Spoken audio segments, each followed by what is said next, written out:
It's working. All right, good stuff. On YouTube.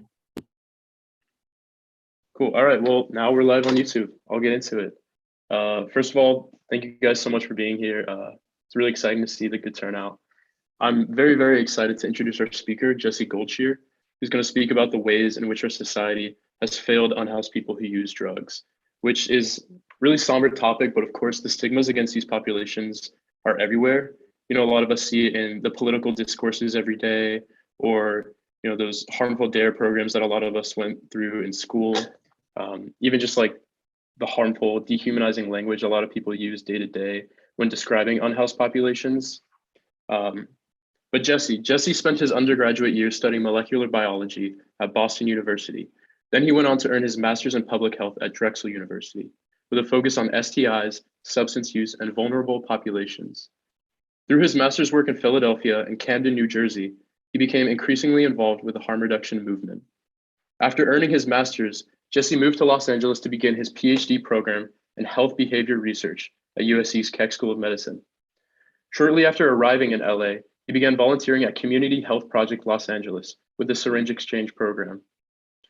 Even when the pandemic shut down many of the volunteer programs Jesse was involved in. He decided to take matters into his own hands and focused on distributing syringes at unhoused encampments in his own neighborhood of West Los Angeles. He's continued this incredible work over the past many months, expanding the effort by adding people to his team and distributing even more resources like glass pipes. Currently, Jesse is in the 4th year of his PhD program at Keck. He was recently awarded an F31 pre-doctoral fellowship for 2 years from the National Institute of Health to fund his dissertation research. Jesse and our very own Sid were also given a grant from the Center for the Changing Family at USC to work on their own studies involving harm reduction and drug use among vulnerable populations. Even through brief email interactions with Jesse, I can tell you he's a very, very kind person and clearly super qualified to speak with us today. So Jesse, thank you so much for being here, and we're all very excited to learn from you. Thank you so much for the introduction. I've never been introduced at a talk before, so admittedly, I think that made me sound way more qualified than I am. But I am so happy to be here. Thank you, Tucker, Sid, Kevin, and all of you for having me here tonight to chat with you guys. I've tried to keep my slides on the briefer side to leave more room for discussion, for questions. I don't want to repeat a lot of info that I think you guys have probably heard before, but I want to know what you have heard before. And I want to know if there is anything from what I'll be talking about that you want to know more about, any resources you guys might want. And I also just want to learn from you guys. Just because I'm the one delivering a talk doesn't mean I don't have a ton to learn. And so I think that having some cool discussion afterward would be awesome. On that note, I am going to share my screen. Can everybody see the slides? I just want to make sure before I get started. I'm getting some nods. The one thing I can't really do is monitor the chat. So if there are any questions that come in, someone feel free to inform me. I'm happy to answer questions during the slides or just wait till the end. Doesn't matter to me. So yeah, this is my talk. I changed the title at the last minute, so sorry about that. But the title is Swept Away, Challenges Facing Unhoused People Who Use Drugs. And I changed the title and I selected this Swept Away for a reason that I think you'll see when I get to some quotes from people who I've been doing research with.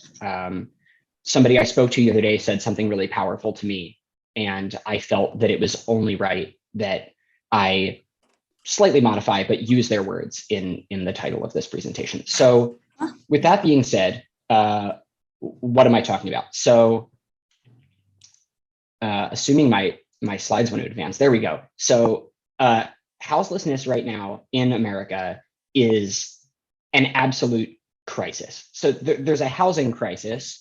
Housing is becoming increasingly unaffordable. Rents are getting harder to find in a range that anybody can pay every month.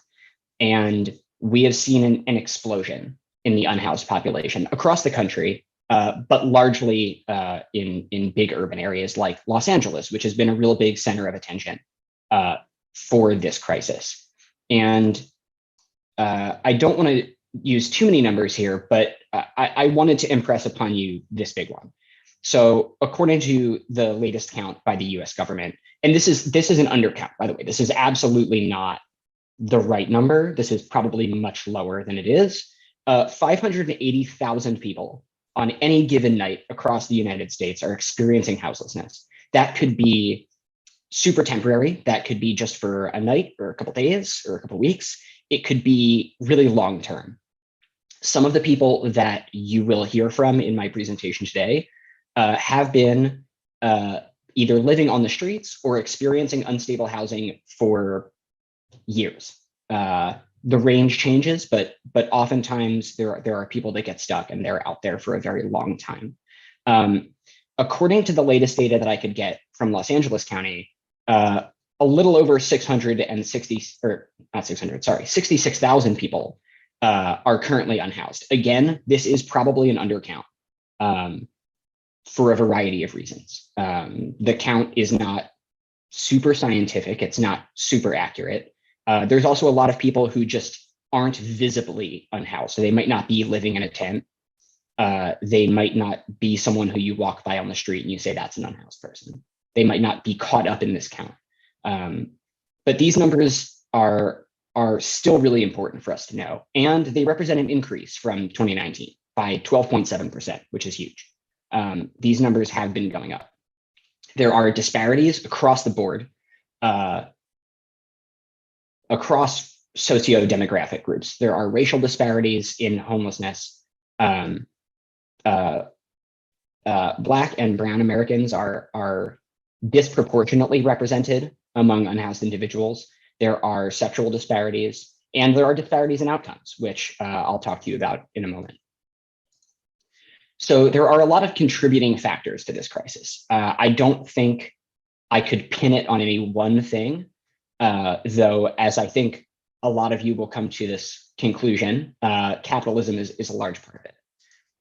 And what do I mean by that? So obviously, increasingly unaffordable housing, one of the main drivers of houselessness in the United States. Shrinking safety net programs. The budgets for some of these programs have not gone up, or if they have, they haven't matched what they really need to be able to serve the to serve the growing populations that they do. Medical debt is a big reason you'll find people outside. You know, one bad accident, one huge hospital bill, suddenly you can't afford anything else. Mass incarceration. I think we're all aware of the effects of mass incarceration on the population generally. But think about how hard it is to find a job after somebody has been in prison. Think about how hard it is to re-enter society. A lot of people end up on the streets after they've been incarcerated.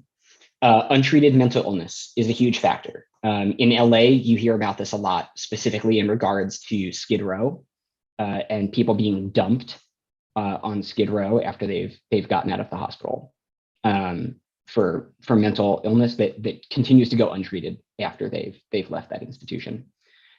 Substance use stigma and lack of available treatment, another big contributing factor. I think, as a lot of us are aware, because this is a harm reduction group, there's a lot of stigma around substance use. People are kicked out, people are denied services, people are routinely humiliated for their substance use, and there aren't enough treatment options. And sometimes that gets to the point where people end up on the street. People are escaping violence. A lot of times interpersonal violence, if you manage to get out, a lot of women have nowhere to go. If you don't have family to support you, if you don't have a social network to support you, if you don't have the finances set away to support you, you might end up outside. And growing income inequality, which plays into a lot of this, but I've included here as its own kind of separate factor. There are consequences to this. I think that a lot of people look at this crisis and they look at the people that are ending up outside, and there's an understanding that this influences health. But a lot of people don't really understand how. And so I've provided here a couple points that speak to this. So skin and soft tissue infections are a big problem when you're living on the street. There are papers that speak to dental and periodontal disease being a really, really big health outcome when you're living outdoors. Poor mental health outcomes, higher exposure to violence and traumatization and victimization, increasing overdose deaths. And the one thing that I wanted to put at the end here, this was actually something that I literally just added before I started talking, because I was interested in this a bit. We don't really know the burden of COVID-19 among this population because data has been so poorly kept. If you go on any of those like dashboards, right, where you can track COVID cases, go on those dashboards and tell me how many of them include a category for unhoused people. None, they don't. And this data is by and large not really available, at least in aggregate. Some municipalities do collect this data, but it isn't summarized anywhere, or at least not well. And so realistically, we just don't know. We don't know how COVID-19 has affected this population. Beyond the fact that it has, we don't know how, and that's a big issue. And I think it's something that we definitely need more people looking at. There are also social consequences to this crisis. People who live outdoors are routinely excluded from mainstream life. They are subject to harassment from housed neighbors, from the police, from everybody, just routinely looked down upon, targeted by law enforcement, and are the object of dignity and safety denying policies. So one of the big ones that I think a lot of us have probably heard about is this big push in LA right now to sweep all the camps away using these ordinances that are on the books that police can utilize, that sanitation can utilize. These policies, and I don't think I'm being controversial in saying this, were not created to help this population, like full stop. They were created to move people out of the way. I would call that safety denying. I would call that dignity denying. I don't know what you would call it. I've screenshotted here some posts on Nextdoor, if any of you know what Nextdoor is. I do my best not to look at it, but occasionally I see some things that I want to screenshot. And you can see here, like this is what people think. Maybe not everybody. I hope not everybody. I hope this is only the most extreme people, but this is what people legitimately think. To quote that bottom post, quote, "It's pathetic that the homeless have all the rights in terms of their belongings not being tossed, and we tax-paying citizens have to jump through hoops to get the city cleaned or just endure the mess." Like, think about the attitude that people like that take, right? It isn't about their humanity. It isn't about their health. It isn't about their well-being. It isn't about helping them. It's about moving them out of the way. And a lot of what I'm about to talk about speaks specifically to that point.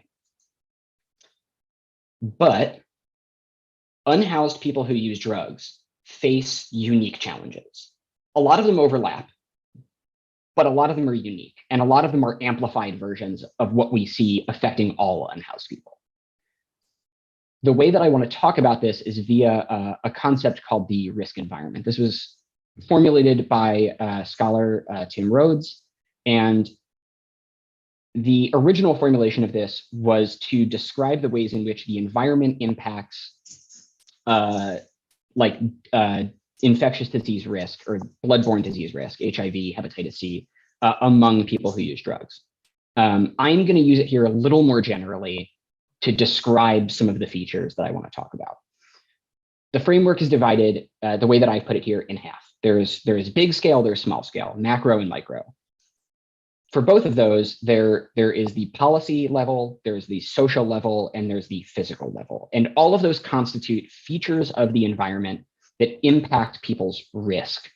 And in this case, I'm kind of going with a risk of just bad health outcomes generally.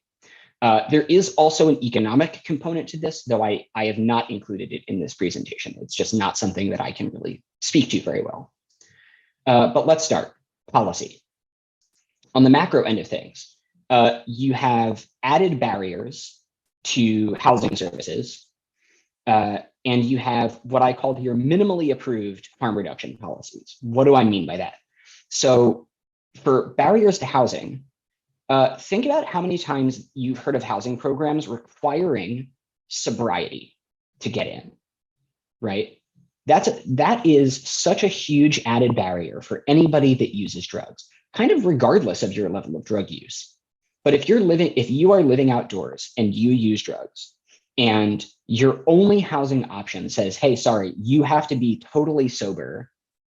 And if you screen positive at any point while you're here, you're done, right? Like that is a huge policy barrier. And a lot of the times, this is used by a lot of programs. This is not a small issue.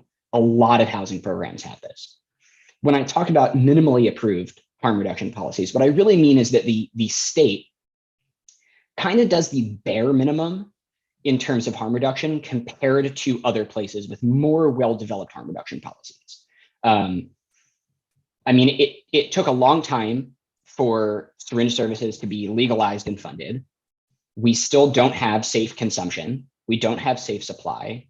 We don't have widespread distribution of Narcan. Like all of these things are large-scale policy decisions that when you look at them from the street level, ultimately lead to very bad outcomes, right? On the more micro scale, the smaller scale of policy, unhoused people who use drugs, at least from my point of view and some of the work I've been doing, have kind of an additional added impact of sweeps. And by sweeps, I mean when sanitation and usually police come through, they say, hey, we're cleaning, you've got to move all your stuff. And sometimes those sweeps are what we call comprehensive, in that people have to move everything and are oftentimes not allowed back in the area once they've moved. And then you have less comprehensive sweeps or spot cleaning. People have to pack and move, but sometimes they're allowed back. Sometimes they don't have to fully shift all their belongings. But people who use drugs face additional burden from these sweeps, at least in my mind. There are many stories of people having their Narcan taken, which just sounds ludicrous, but it happens a lot. I've heard it a lot. A lot of harm reduction people have heard this across the country. This is not just LA.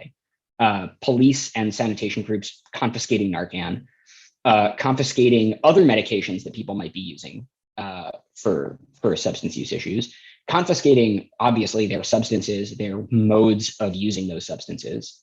So then you end up with people that are more desperate and that need to do more things in order to stay well. But then couple that with an uneven distribution of harm reduction services. So here in LA, we have multiple incredible harm reduction groups. I like full stop. I just want to say multiple truly incredible harm reduction groups that spend cumulatively thousands and thousands of hours a year helping the population, but they're unevenly distributed. There are parts of Los Angeles County that are just absolutely not covered. And this is an issue because if you are an unhoused person living in one of those areas, and let's say all of your syringes and your pipe get taken, what do you do to protect yourself, right? And I want to highlight some of these with a couple of quotes from people. So these quotes were taken from field notes that I've been collecting over the past couple months since my IRB was approved for this study. And I felt that I didn't just want to talk to you and use my voice. I wanted the people that I speak to every week to have what I'll call the opportunity to use their voices. So I've changed some of them a little bit just to make sure there's no identifiable information here. But I wanted to show you some quotes. So here's the first one. So this is a woman that I speak to weekly. I see her all the time. She's in her early 40s, and she's been living on the street for a little over 5 years now, if I remember correctly. So here's what she had to say. Quote, "They just want to sweep us away. Imagine dealing with that. Getting moved," sorry for the language, but I'm going to go verbatim here. "Getting moved every fucking Friday for years. Every week, you got to break down all your stuff, break down and move all your shit. Even if you're neat and organized. I used to decorate my tent, but now why should I bother? It's so hard to accumulate necessities whenever they get taken, especially if you're like me and don't get any government money." So this person is speaking to a couple things, right? They're speaking to the barriers that it takes to get social services, hence why they don't have social services. They're speaking to sweeps generally, but the added impact of sweeps on them, but also kind of just the social situation that they've now found themselves in, right? If you're getting moved around constantly, if you're getting all your stuff taken, if it's hard to accumulate things, what does that leave you with, right? How do you keep going? How do you, in this person's mind, how do you continue to like decorate, stay presentable, stay organized, right? When every week you just have to move all your stuff. Beyond that, I wanted to present this quote that I think speaks to some of the service denial that we've seen. So this is someone who I don't see that frequently, but we know each other, and whenever we run into each other on the street, you know, we chat for a while. He's also been outside for more than 5 years, similar age, early 40s. And specifically here, he's talking about getting kicked out of a project room that he was given because he came back late and they thought that he had gone to buy drugs. So here's what he had to say. He said, y'all gonna pull me in from off the street, then kick me right back out. I had to call a cab to leave, and I paraphrased this bit, because I was so far from where I was staying that he couldn't feasibly walk back. So he had to call a cab after getting kicked out of housing. Thought they was gonna call the police because I was screaming, show me what rule I broke. And the fact is, at least according to him, he hadn't broken a single rule. He came back late, but he also stayed out all night because he didn't want to come back after curfew.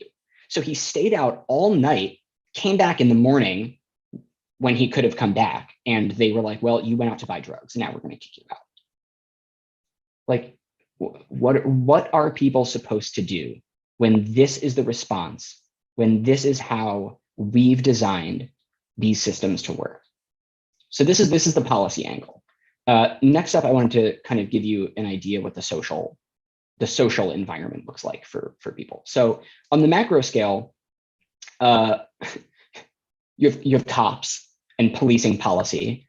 I think many of us are aware of why this is harmful. I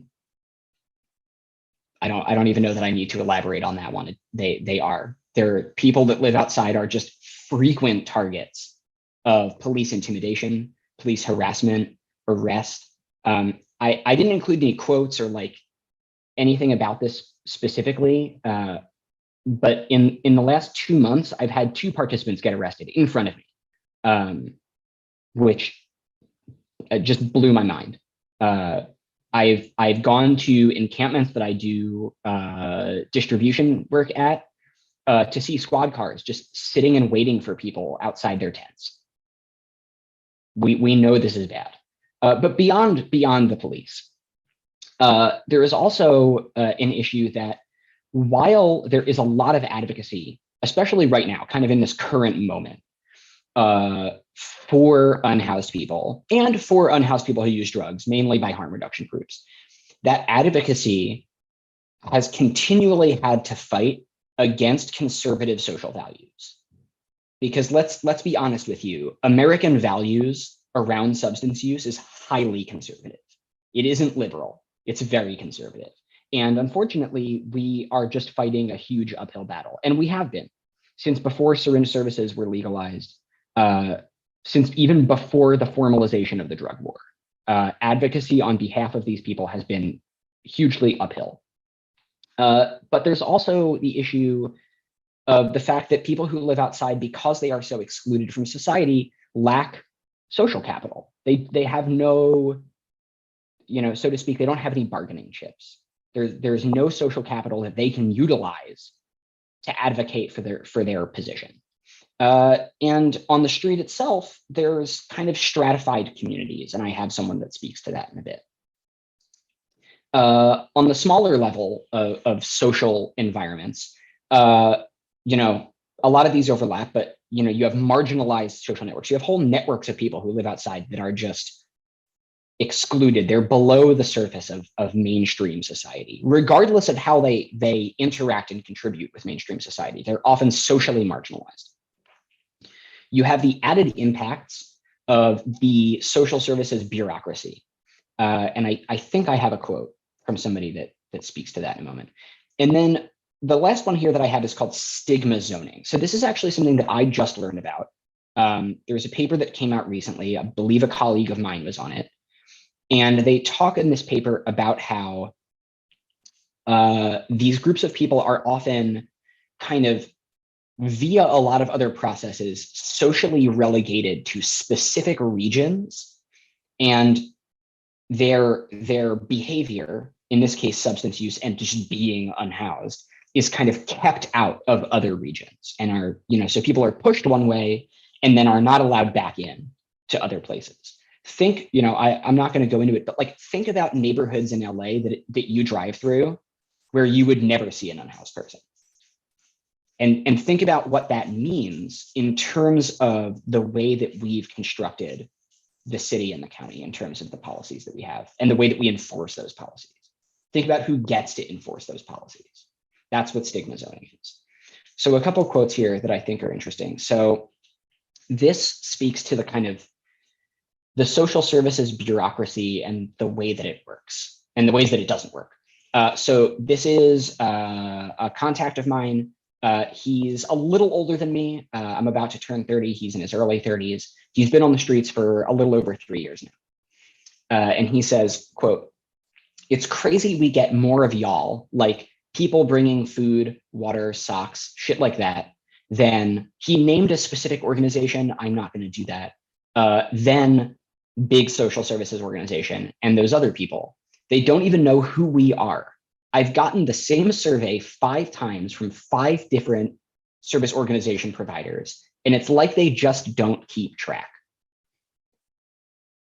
I mean, if you experienced that, if you tried to talk to people and you tried to access these organizations and they came around and they told you about their services and they told you about how they can help, and then every time it didn't go somewhere, and you've had to do this 5 times now, while you've been getting pushed around by sanitation and the police, and you've been harassed by your neighbors, again, like, where does that put you? What does that do to your health? And I think that the answer is all bad. The outcomes are all negative here.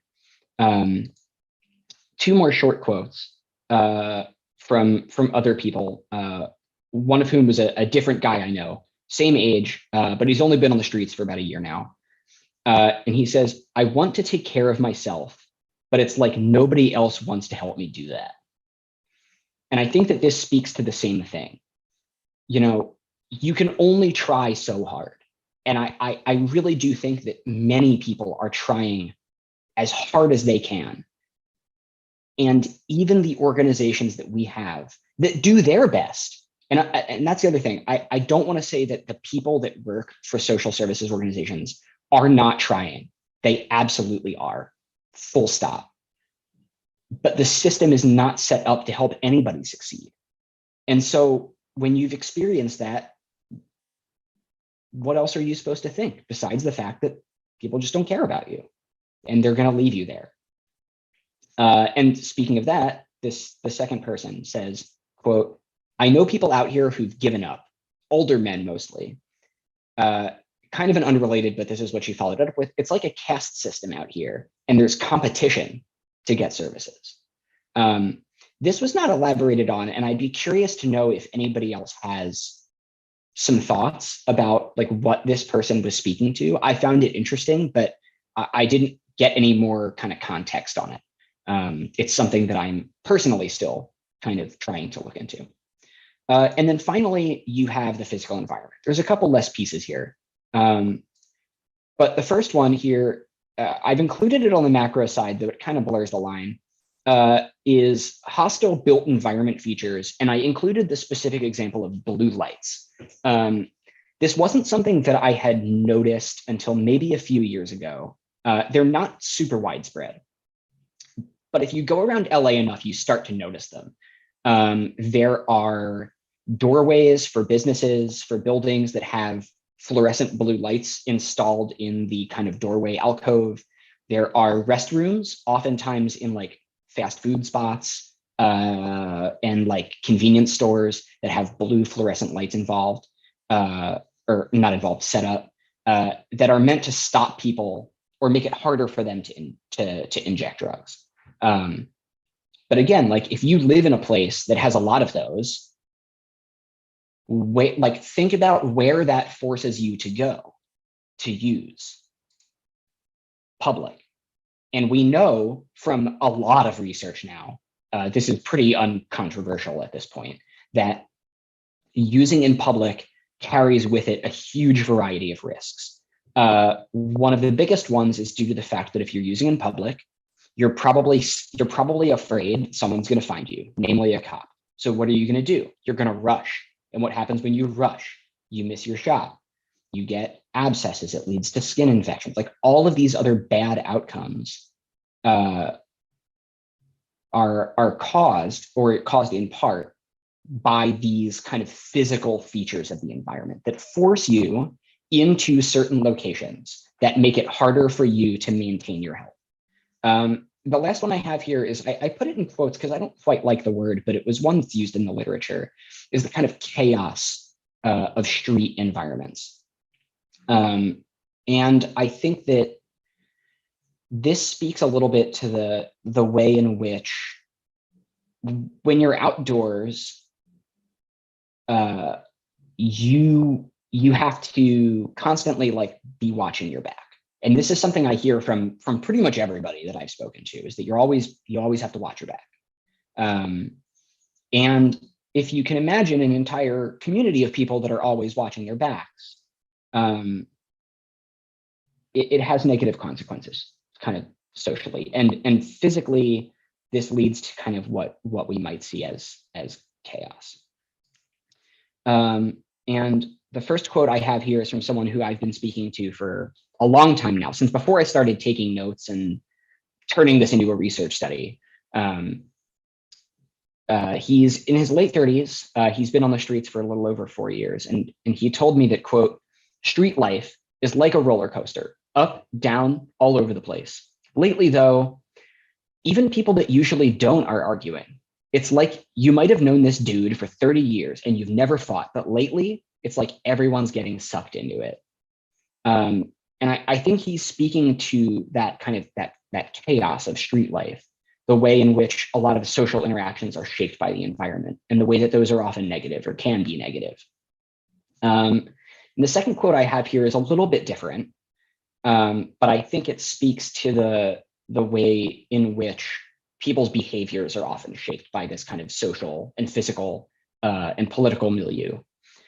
So he's talking about a specific person whose name I redacted. So redacted, OD'd earlier, turned all blue, was down for like 5 minutes, and a different friend had to Narcan him like 4 times. We forced him to go to the hospital. I took the Fetty out of his bag and smoked it. Got to stay well. And if you've got access to it, you're going to use it. And I think that he was making a point about how street level drug use is kind of a confluence of a lot of factors. And one of those factors might be like, what do you have quick access to? This guy had quick access to the substance he needed because his friend OD'd and left it there. Don't know what's in it. He didn't know how safe it was to use. But if he needed to, that's what he was going to do. And then finally, I just wanted to talk about like, what are the consequences for people's health? So one of the things you see is that despite the fact that emergency rooms are frequently utilized, when we bar people from services, when we exclude them from social life, when we make it harder for them to literally just exist, I've seen some reporting that has documented kind of lower healthcare utilization. People with health problems, let them linger longer. They don't get them seen. And so things often spiral into like harder and harder to treat problems. Something that might have been easy in the beginning can turn deadly by the end. I mean, if you have an untreated infection, maybe in the beginning it really wasn't anything. And if you had gone to the doctor, okay, it's treated, you're good. But now, now you've got a widespread staph infection. Now you have MRSA, right? now you have a bunch of abscesses that are much, much harder to get rid of. You see increased poor mental health outcomes. Again, like think about if you were existing in this environment, being treated this way, what would that do to you? How would you begin to see the world? How would you begin to see yourself?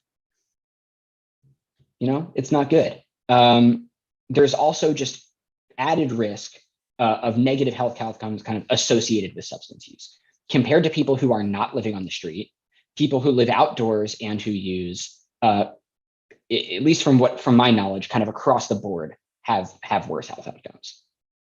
And finally, increased exposure to violence, trauma, and victimization. And this is especially true for women and other sexual minorities like trans folks. I didn't include a quote because I didn't have it verbatim, so I didn't want to use it. But I was talking to someone the other day who point blank, said something to me. She basically said, like, being a woman living outside is scary. Like, I mean, I can imagine that existing as a woman in today's society is already pretty scary, but this person made it pretty clear that just the fact of having to exist outside in public at all times was dangerous for her. And again, if you pair this with substance use and all of the factors we've talked about, the way that we treat unhoused people, like how much more dangerous does it get? Right? And so all told, there's a lot of consequences. And I could go on about this for a long time, but I don't want to because I want people to talk about it. And so finally, what are the solutions, right? How do we begin to solve these problems? And if we can't solve them, how do we at least begin to address them? And what methods do we have at our disposal? I imagine that a lot of the people here are physicians in training or are looking to be physicians in training. So I am asking, like, this is a real question. This is not rhetorical. I want people to answer. Like, from your point of view, from the knowledge that you have, how can we begin solving these problems? I think it is something that a lot of people have been grappling with because at the moment it feels a little bit hopeless, not gonna lie. But there are things we can do. And I wanna know what you guys think those things are. So with that, I'm done blabbering and I would like to discuss, answer questions, whatever you will. But yeah, that was my talk. So thank you very much for listening. I much appreciate it. And I'm going to stop